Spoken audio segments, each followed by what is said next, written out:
Good afternoon to all of you. I welcome you to this press conference. We will first have remarks by the ministers, after which we'll take some questions. First, I invite External Affairs Minister of India to make his remarks to the media. Sir. Thank you, Ranjit. Colleagues from the media, Secretary Rubio and I have held our bilateral talks this morning. In fact, we are midway through it, and after this presser, we'll be going back for the rest over lunch. But as you can see, we didn't want to keep you waiting, so we decided to come out in between and share a readout. Now, this is the Secretary's first visit to India, but from his very first day in office, we have actually been in regular touch. I think I was one of the first to meet you that day.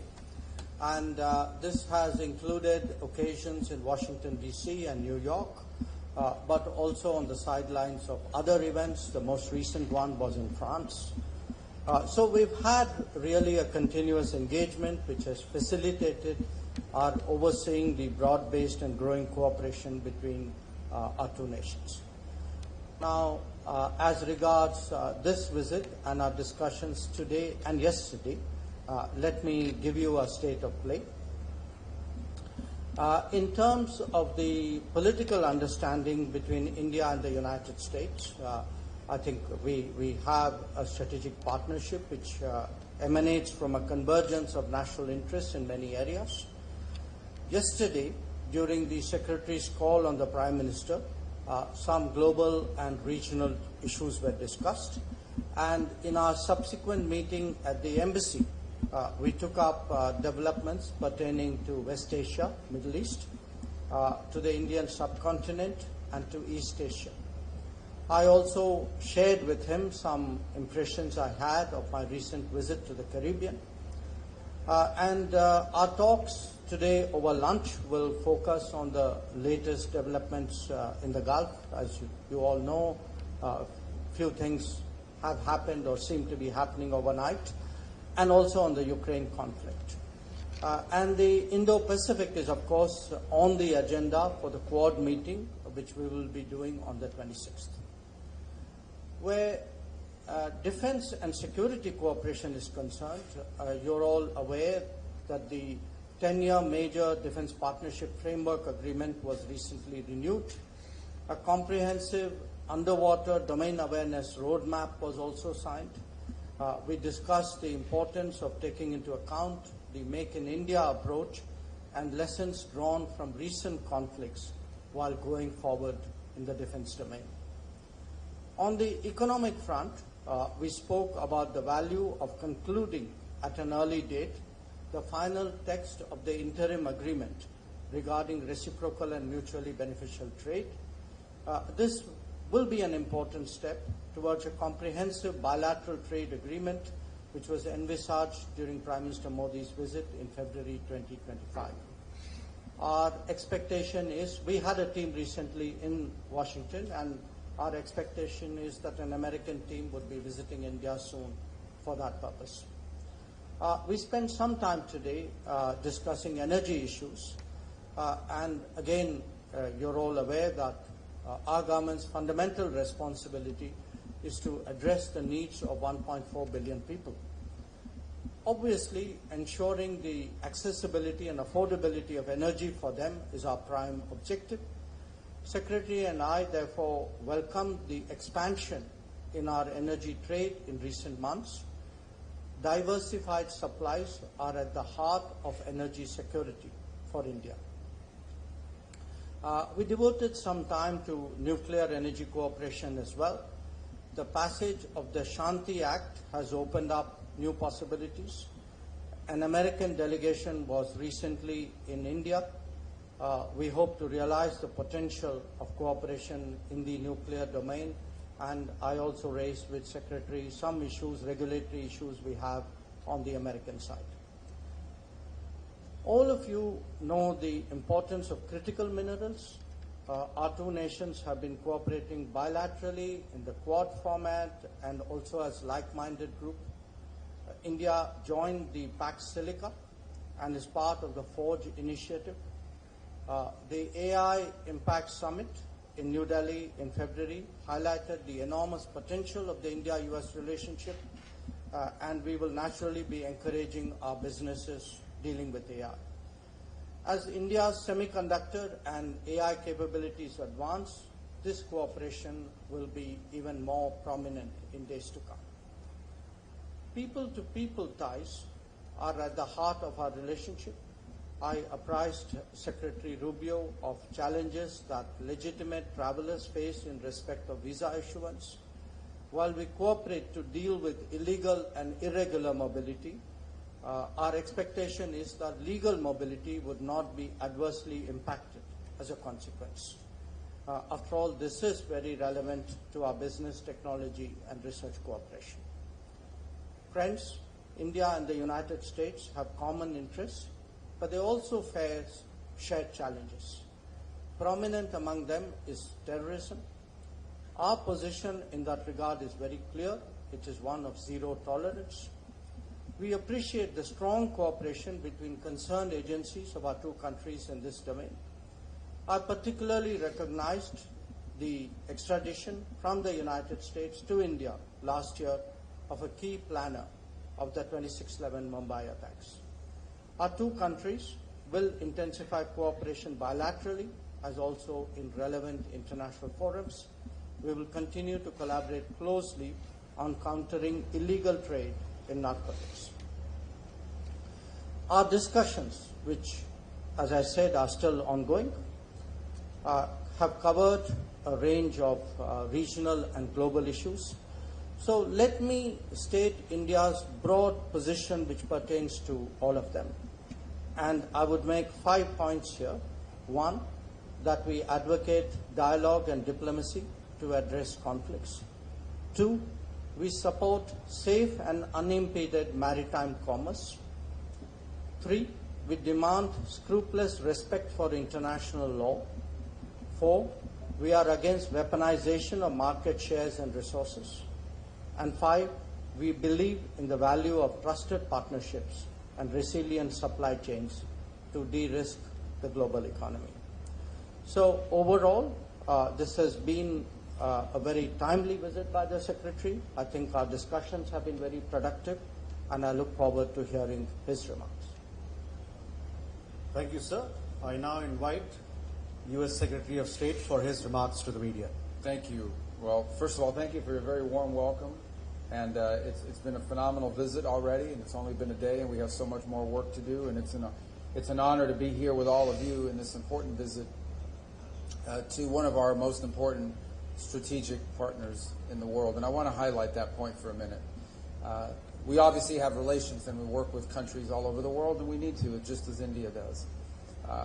And we have all kinds of alliances and partnerships with countries that we work on, sometimes on discrete and individualized issues, other times on broader issues that involve one region of the world or another.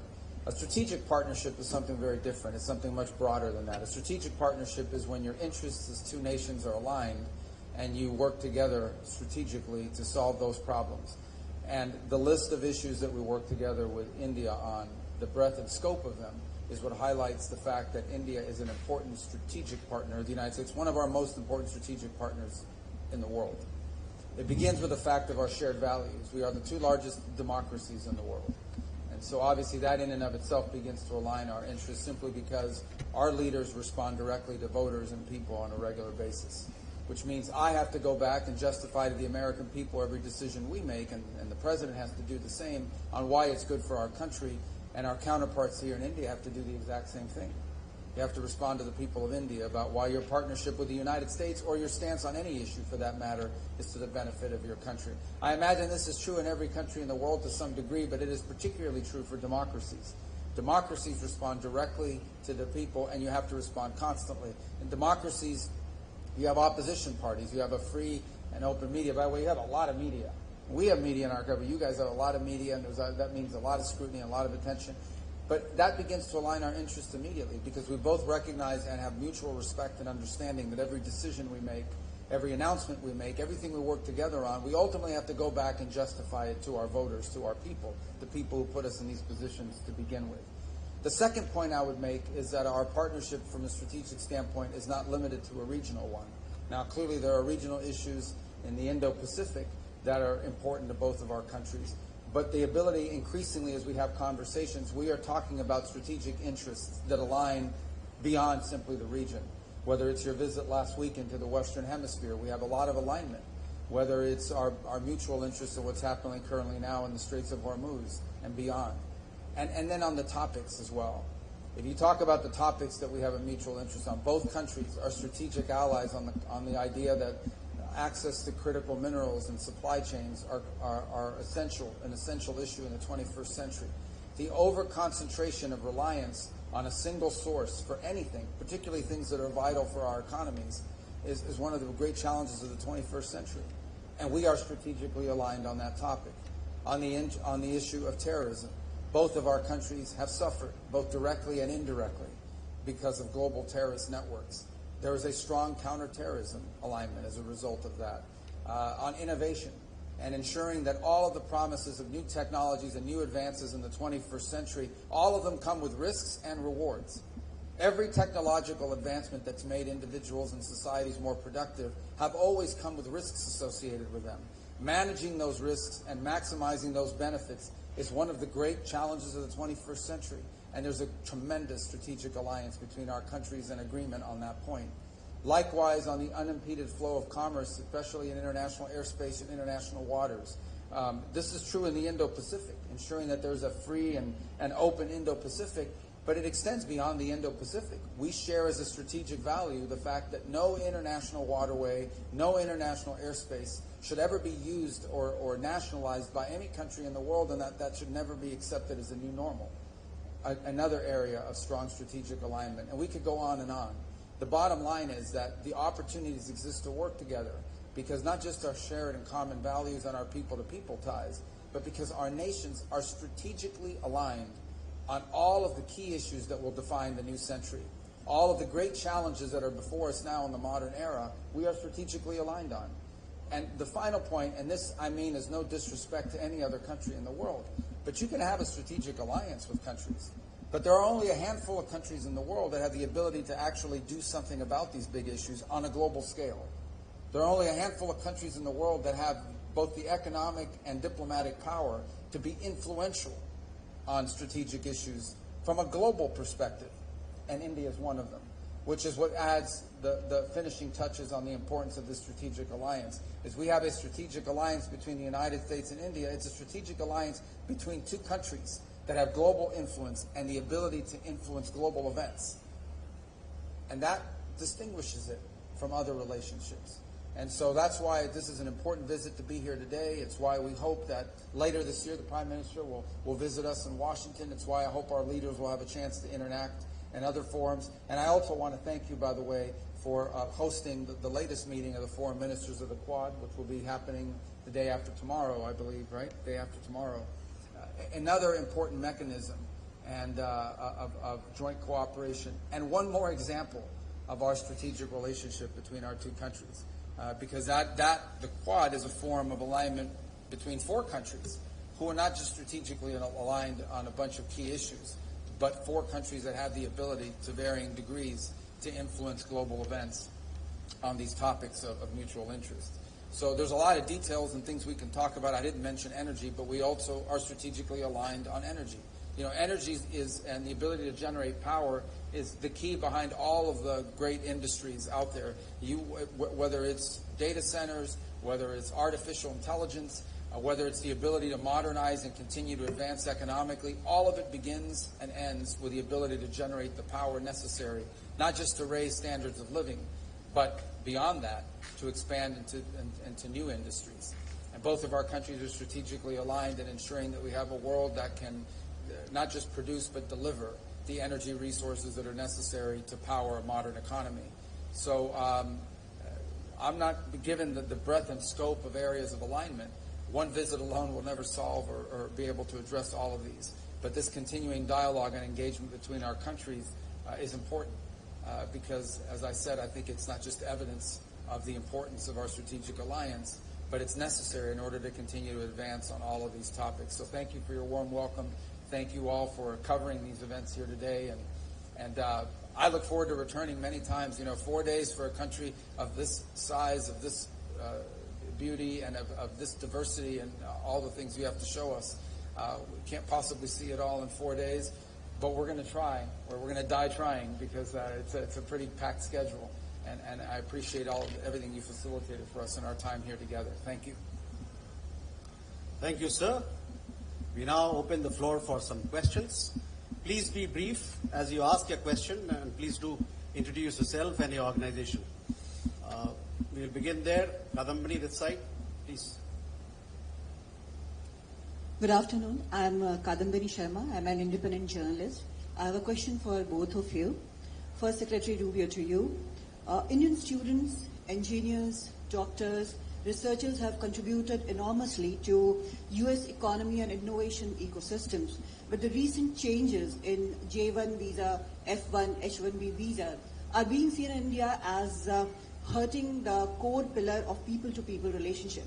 What does your administration have to say about this in regard to Indians and the message to Indians in this regard?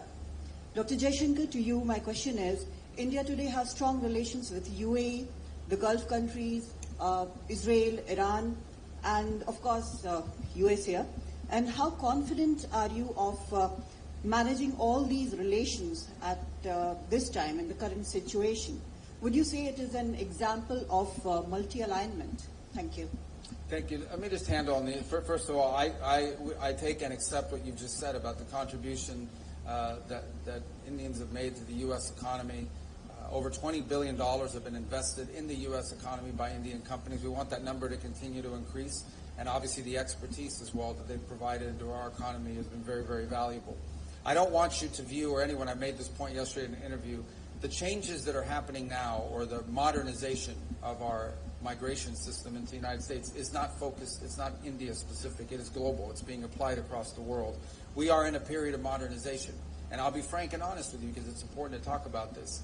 We've had a migratory crisis in the United States. This is not because of India, but broadly, we had over 20 million people illegally enter the United States over the last few years, and we've had to address that challenge. In addition to that challenge, and I think this is true for India, this is true for every country in the world, okay? Everything that you do as a country needs to be in your national interest, and that includes your immigration policy. The United States, I believe, is the most welcoming country in the world on immigration. Every single year, 1 million people, roughly, become permanent residents of the United States and contribute greatly. My parents entered the United States as permanent residents in 1956 from Cuba, and so it's a process that's enriched us. But it has to be a process that's adjusted in every era to the realities of the modern times in which you live.